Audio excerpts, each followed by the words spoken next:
Formal lang nagsimula kaninang madaling araw, December 16, ang unang simbang gabi sa Our Lady of the Pillar Church, Cauayan City bilang paghahanda sa pagdiriwang ng Pasko. Dagsa ang mga deboto na dumalo sa unang misa ng nobina.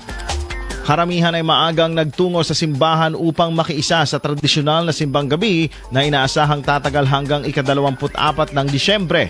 Bukod sa pagsunod sa tradisyon, layunin ng simbang gabi na palalimin pa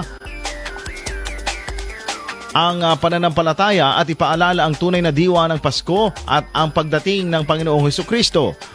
Nagpatupad naman ng kaukulang seguridad ang mga kapulisan, barangay tanod, SWAT, Post D Cauayan at iba pang miyembro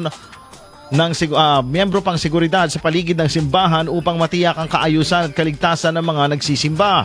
Matapos ang unang gabi ng simbang gabi, dumiretso naman ang ilang deboto sa Bancheto, Cauayan kung saan bukas ang Paskuhan Village at may mga iba't ibang pagkain na lalong nagbigay saya sa selebrasyon. Samantala, magpapatuloy ang simbang gabi, gabi-gabi hanggang bisperas ng Pasko.